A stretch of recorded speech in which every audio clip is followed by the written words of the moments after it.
नमस्कार दोस्तों। आज हम शुरू कर रहे हैं महाभारत की महाकहानी। लेकिन पहले एक बात, स्पिरिचुअलिटी का मतलब सिर्फ पूजा पाठ या मंदिर में बैठना नहीं है। स्पिरिचुअलिटी का असली अर्थ है लाइफ को सही तरीके से जीना, अपने कर्तव्य समझना, डिसीजंस धर्म और सच्चाई के साथ लेना और अपने जीवन को मीनिंगफुल बनाना। महाभारत जो महर्षि वेदव्यास जी ने लिखा और गणेश जी ने लिखने में मदद की, सिर्फ एक युद्ध की कहानी नहीं है। यह हमें सिखाता है धर्म और अधर्म का फर्क कैसे पहचाने, अपने गुरु और माता पिता के प्रति कर्तव्य कैसे निभाएं, फ्रेंडशिप और विश्वास का महत्व और जीवन में कैसे सक्सेस और शांति पाए।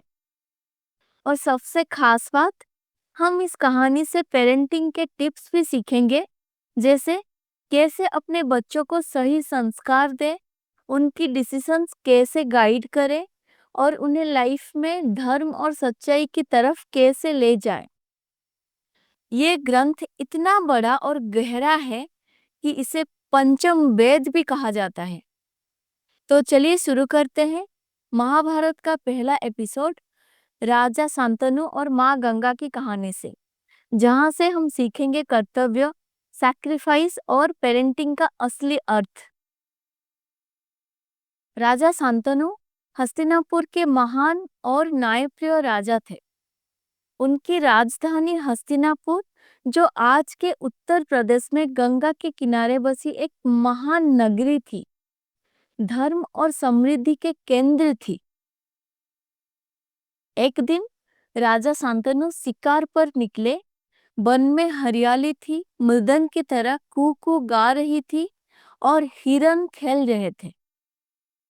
तभी उनकी नजर गंगा जी के किनारे एक दिव्य स्त्री पर पड़ी।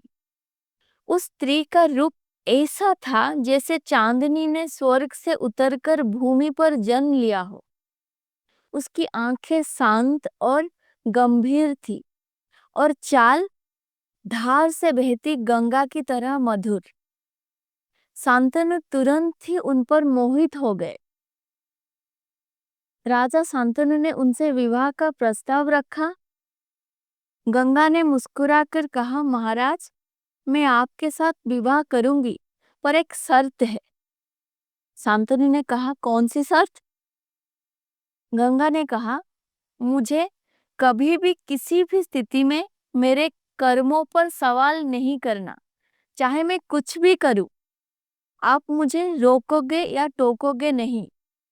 अगर आपने मुझे रोका तो मैं तुरंत आपको छोड़कर चली जाऊंगी।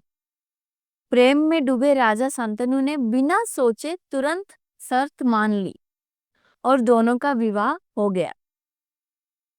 समय बीतता गया। गंगा और शांतनु सुख से रहने लगे। जल्द ही उनके घर पहला संतान जन्मा। पर जैसे ही बच्चा पैदा हुआ, गंगा उसे अपने हाथों में लिए और सीधा गंगा नदी में लेकर बहा दिया। राजा शांतनु ये सब देखते रहे। उनका हृदय टूटा, पर उन्हें अपनी प्रतिज्ञा याद आई। मुझे शर्त तोड़नी नहीं है। इसके बाद एक एक करके 7 बच्चे पैदा हुए और गंगा ने सबको गंगा जी के जल में समर्पित कर दिया। राजा का दिल रो रो कर दुखी होता, पर उन्होंने अपना वचन निभाया।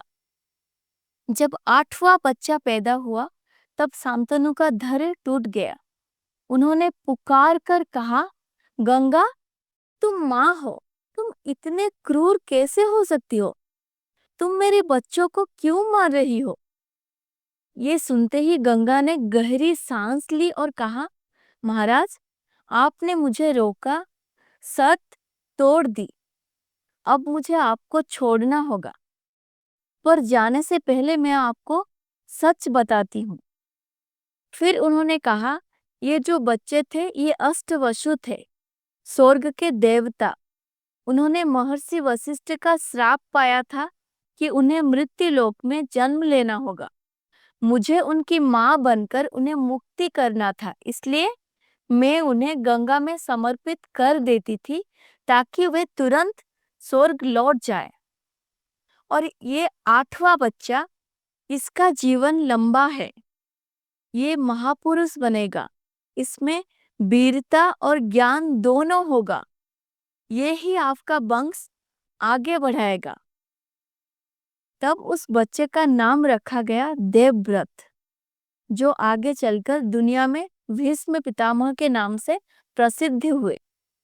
गंगा ने उस बच्चे को लेकर स्वर्ग के यात्रा की और शांतनु अकेले रह गए। अब आता है देवव्रत का बालपन और शिक्षा।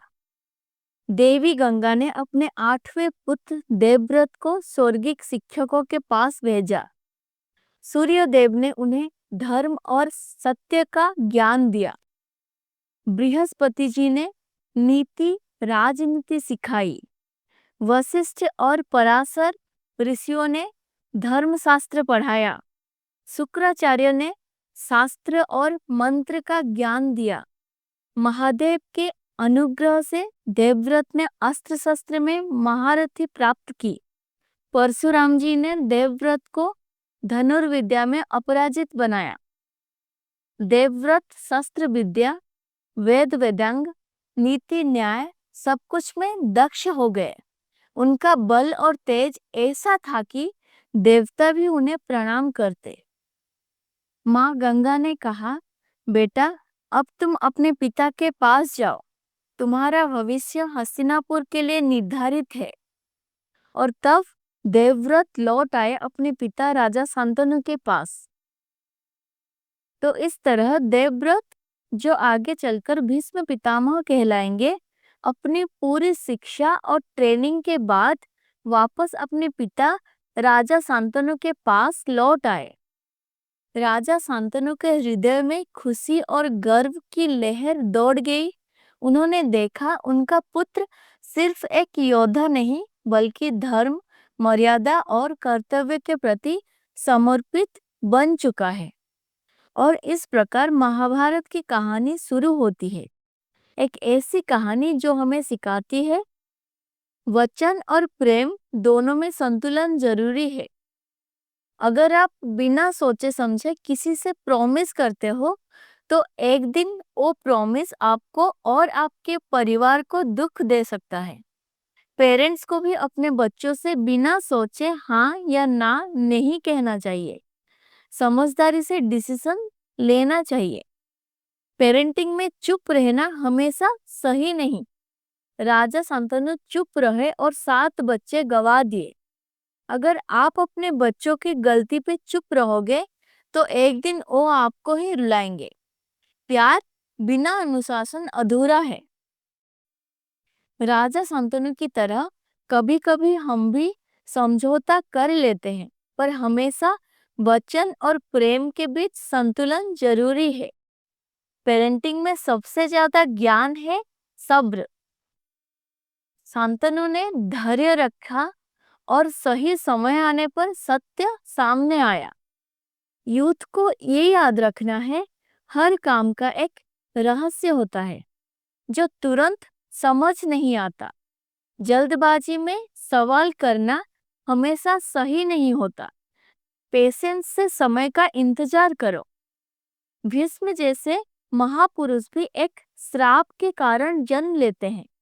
इसका मतलब है कि कठिनाई भी एक अवसर होती है और वे ऑफ लाइफ को समझना होगा। लाइफ एक समुद्र है, कभी दुख की लहर आती है, कभी सुख की। दोनों को समानता से स्वीकार करना ही जीवन का सत्य है। प्रॉमिस यानी कि वचन एक ऐसी नींव है जिसमें से व्यक्ति का चरित्र जन्म लेता है। वचन को निभाना ही असली धर्म है।